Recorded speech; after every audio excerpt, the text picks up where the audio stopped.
You're probably here because you're going through a divorce. And let me tell you, you're in the right place. This is the podcast for you, and I am so glad that you're here listening, because what it means is you are ready to think about yourself and your needs first and foremost. So welcome to Becoming You Again. This is episode 121, and I'm your host, Karen Nelson. Welcome to Becoming You Again, the podcast to help you with your mental and emotional well-being during and after divorce. This is where you learn to overcome the grief and trauma of your divorce. We're going to do that by reconnecting with yourself, creating lasting emotional resilience, and living a truly independent life so that your life can be even better than when you were married. I'm your host, Karen Nelson. Welcome back to the podcast, my lovely ladies. I am so happy that you're here. What have you been doing for yourself lately? Have you been doing anything to provide any kind of self-care, self-love, self-support in whatever that looks like for you in moments? I do have to say that I had the best experience a couple of weeks ago. My daughter has been going to this woman in Salt Lake City, which is about a half an hour away from where I live, who cuts her hair. And she cuts all different types of hair, but she does kind of specialize in curly hair, naturally curly hair, which if you have seen my picture or you know anything about me, I have naturally curly hair. My daughter also has naturally curly hair. And she has gone to this woman several times and has just raved about how amazing she is. And every time she comes home or I'll see her, after she gets a haircut, I'm always just like, oh my gosh, your hair is so cute. I'm definitely going to this woman. And so we were going to go together before she went to Germany, and that did not happen. I did not put it on my schedule, and so things got away from us. So she went by herself, and I was like, okay, I'm definitely making time for this, for me, because I am worth it. I am worth having a haircut that I love, and that makes me feel amazing. And so I scheduled my appointment, went down. My son wanted to come hang out with me. He actually had gone to her a few weeks earlier to have her cut his hair. His hair is actually not curly, which is really funny. His hair is pretty straight. But that's kind of like beside the point. But I scheduled my appointment, went in, and I am telling you, if you have naturally curly hair and you do not get your hair cut by someone who knows how to or specializes in cutting curly hair specifically, you need to do this. Find someone, because I am 45 years old and this is the first time I felt like someone understood my hair and cut my hair according to my curls. And it is the best haircut I have ever had. I have loved it ever since I got it cut. I loved the experience. She taught me exactly what to do, how to style it with or without a diffuser. I actually don't even own a diffuser. It's just too much time. It's too much time for me. But she taught me different techniques, different products to use, the different types of towels, microfiber, t-shirts, all of that kind of stuff, which I already kind of knew, but hadn't really been like stepping into and owning. But ever since I got my haircut, I've been using all of the techniques that she told me to use. And I love my hair every single day. Every single day, to me, it looks amazing. And I'm just in love with this experience. And I'm like, I'm 45 and it is never too late to treat yourself the way you were supposed to be treated. I love my haircut and I will forever go to this woman. Her salon is called the Curl Lab. So if you are in Salt Lake area and you have curly hair or just whatever kind of hair, go there. She's amazing. Alicia, oh my gosh. I can't give you enough shout outs about how grateful I am for loving hair enough to learn how to take care of all different types. I'm so thankful for that. And I am so grateful and proud of myself for making time for me and really allowing myself this kind of self-care that makes me feel really good every time I look in the mirror. I'm like, oh my gosh, my hair is amazing. I love my hair. Like, I never used to do that. There was like 2 days during the month, probably because of hormones or something, when I would look in the mirror and I'd be like, wow, my hair looks really amazing today. Now it's literally every single day. I'm like, oh my gosh, my hair looks so great. And maybe that sounds braggy, but it's okay. I can brag about liking my hair, and you are allowed to like the way you look as well. So if there is something that you have been lacking, that you've been really wanting to do for yourself, I say treat yourself, as they say on Parks and Rec. Treat yourself, okay? Please do it just for you. All right, that was a tangent. Let's dive in to today's episode, where I'm going to be talking about overthinking.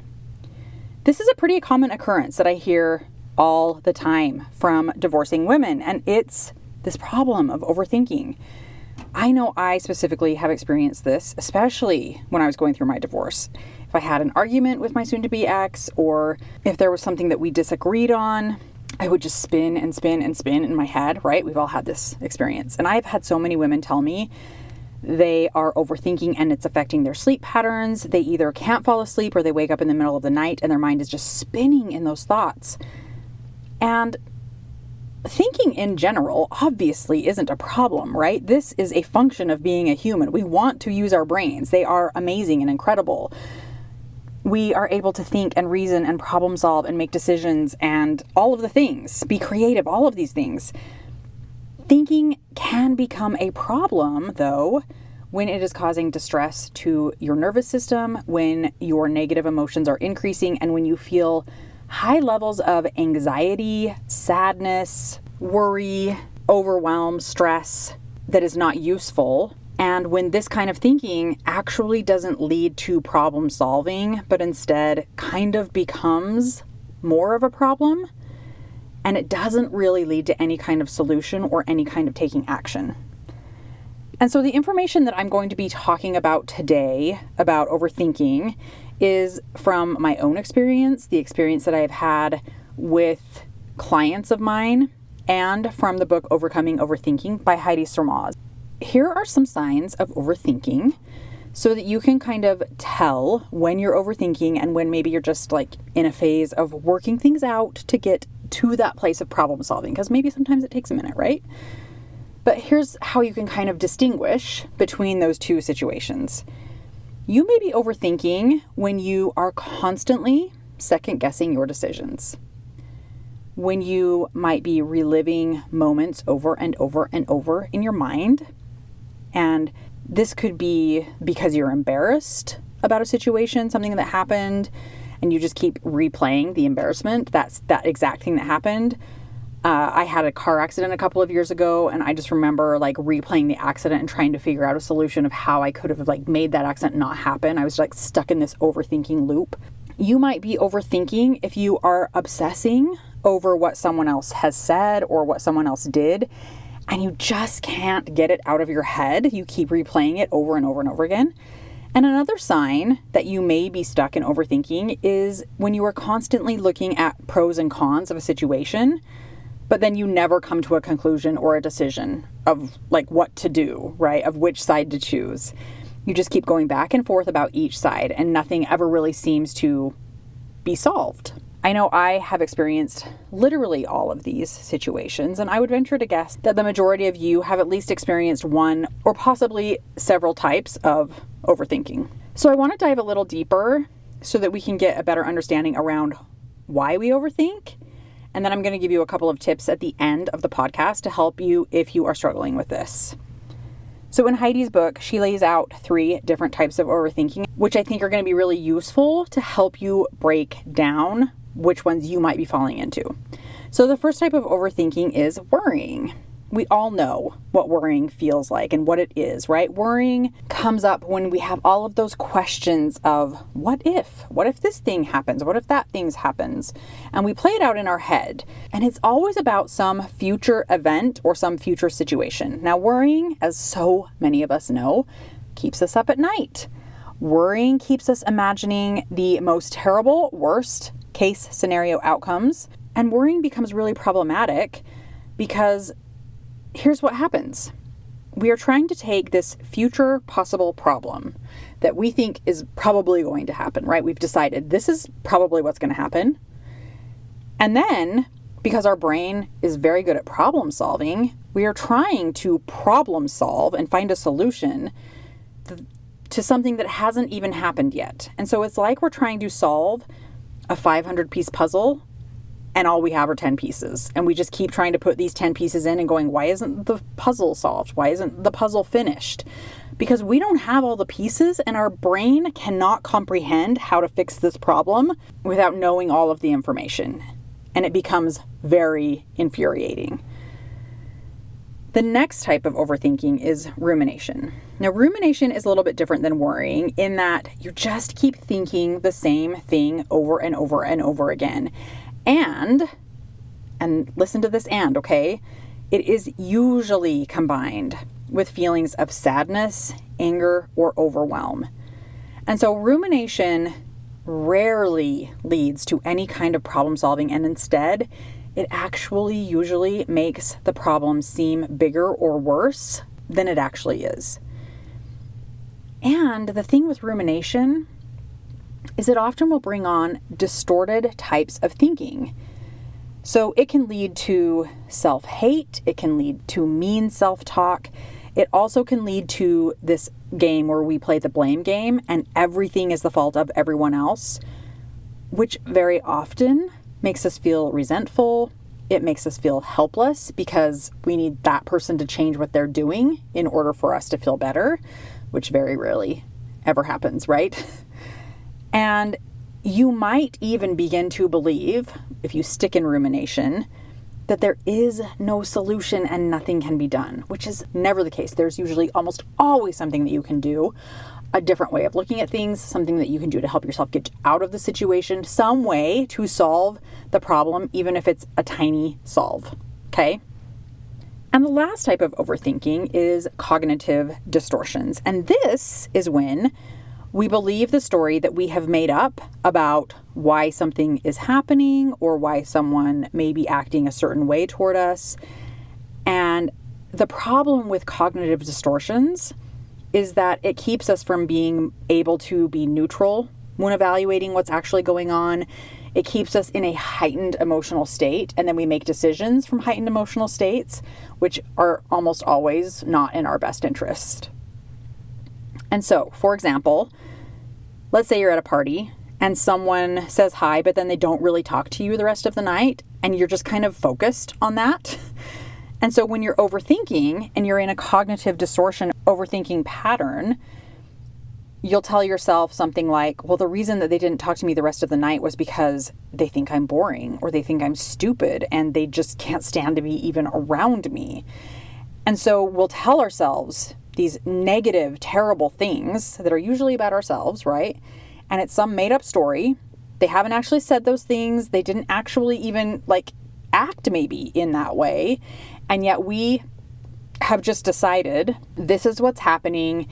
And then we just think about it over and over and over about how terrible the situation is, how terrible we are, how terrible they are. And we begin to believe this story. And so why do we do this as humans? Why do we overthink? Why is it that our brains are predisposed to do this? And there's two main reasons why. And honestly, they're both attached to our emotions, which doesn't actually surprise me because almost everything that we do is attached to our emotions, right? We just have to start paying attention to it so that we can get a better grip on it. But here's what's really fascinating to me about overthinking. Overthinking is a habit, and it's rooted in our emotional response to things. So the first emotional response that overwhelmingly creates the habit of overthinking is fear. Now, fear, I've talked about this many, many times before on the podcast, but fear is hardwired into our DNA, right? It is a survival response. This has been useful to humans since the beginning of time, since the very first humans walked on Earth. Fear response is what protected them, kept them safe, and instinctively got them out of bad situations, kept them alive. The first humans were constantly scanning their surroundings for clues about what might be a threat. And then from learning and watching and understanding, they learned to automatically respond to a situation when that fear response kicks in. That is when our amygdala is taking over. And this fear response has been passed down to us through our DNA, even to this day. It is a very important part of our body and our emotional response. It is not a bad thing. We learn very quickly that if something is to be feared, that if, like, let's just say you reach out and touch something hot, we instinctively pull our hand away to protect ourselves from getting burnt, right? We literally don't even have to think about it. Our body reacts to the fear signals that our brain has sent out. And so, as I said, fear is very useful in many situations. The problem is that because we are humans and because we have been evolving over time, we have developed our prefrontal cortex. Now, that's not the problem. That's a great thing. Our prefrontal cortex is amazing because it is the part of our brain that gives us reasoning and decision-making and planning, and it is an amazing part of our brain. However, it's often responding to the situations in our lives in a very complex way, and it needs accurate information and some kind of predictability, and it's always like taking in information and using all the things that make us up, all the things that we have experienced, all of the things that we believe to be true, and it's deciding on how to make meaning out of these things. But because we haven't trained our bodies to understand negative emotion, we start to fear those feelings, and then our prefrontal cortex doesn't have all of the accurate information when we're afraid of feeling negative emotion, and it starts to make up stories and overthink as a process to remedy the bad negative feeling, to get away from the bad negative feeling. For example, like when you feel an uncomfortable feeling like sadness or anger or overwhelm, it's very common to want to get away from feeling that immediately. And if you haven't learned to just open yourself up and allow those emotions to be there, to be present, then your brain is going to go into this overthinking process in order to remedy feeling that way any longer. And when this happens, this is usually when the other emotional response of overthinking will kick in, and that's when anxiety shows up. We have this situation that is maybe kind of ambiguous, like we just don't have all of the information. We think we need to problem solve, or we need to fix the situation, or we're thinking about these future scenarios where we don't have all of the information, or we're making up stories in our heads, and because of that, we are generating all of this anxiety inside of our bodies because we're trying to predict the future, and we're spinning in these stories of fear and worry, and we're trying to fill in the blanks about things that we can't possibly fill in the blanks about. And the more we do this, the more of a habit it becomes, and the more anxiety we feel. Now, do not get me wrong here. I am not saying that anxiety is a habit and that we just need to learn to stop overthinking. No. I definitely think and agree that having a chemical or a hormonal imbalance, or even a predisposition, like a DNA predisposition to anxiety, is real. Clinical anxiety is a real thing, and it often needs much more support than just working on a habit of overthinking or paying attention to your thoughts or learning how to open up to your emotions. Like those things are great, but I don't think that's always the answer. And I think whether it's therapy or help of a psychiatrist, medications, or any other form of treatment, that is real and important and can be very useful and helpful. So don't take this to mean that I think that anxiety is just like all in your head and you can think your way out of it. I don't think that. And I also think that for some of us, we are creating a lot of anxiety for ourselves because we have this habit of overthinking. And I think that we can lessen the amount of anxiety that we feel by learning to change the habit of overthinking. And I think this is the most useful for people who do not have clinical anxiety. For someone who might just be going through a divorce, who has not been diagnosed with clinical anxiety or clinical depression, and who is just having a heightened sense of emotional response. This could be very useful.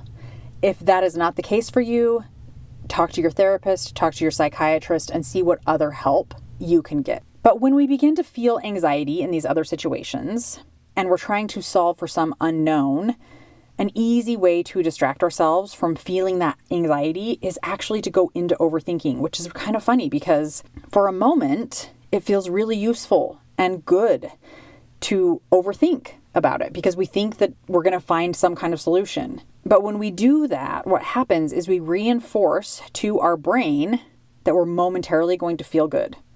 And we momentarily have this idea that a solution is coming. And that takes away that feeling of anxiety for even just a moment. But it's only for a moment, because what overthinking actually ends up doing is exacerbating the fear and exacerbating the anxiety. And so instead of making us feel empowered and useful or authoritative in our own lives and a problem solver, what we instead continue to feel is helpless, powerless, defeated. So if you recognize that you fall into this problem of overthinking and you want to try and do something about it, try and help yourself if possible, and if these ideas kind of resonate with you, what can you do, right? Like that's like the next question. Well, what can I do about this overthinking?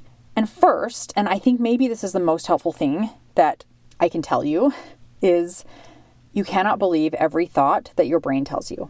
Your brain is making up stories about things literally all the time. And it's because there's so much information, and it gets so much information from so many different sources all throughout your entire life. And so your brain is just taking all of that and trying to make meaning out of things in whatever way it can.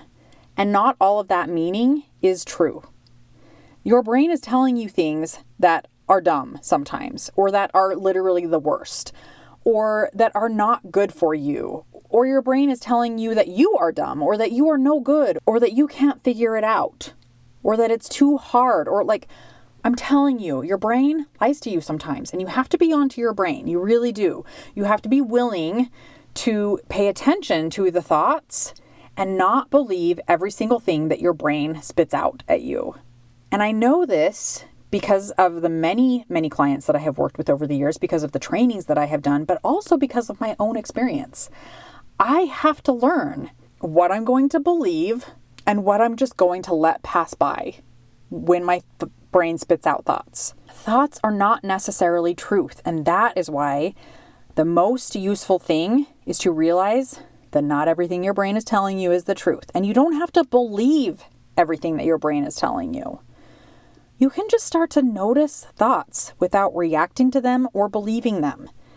Noticing your thoughts is going to go a long way. I'm telling you, such a long way in helping you begin to break the habit of overthinking.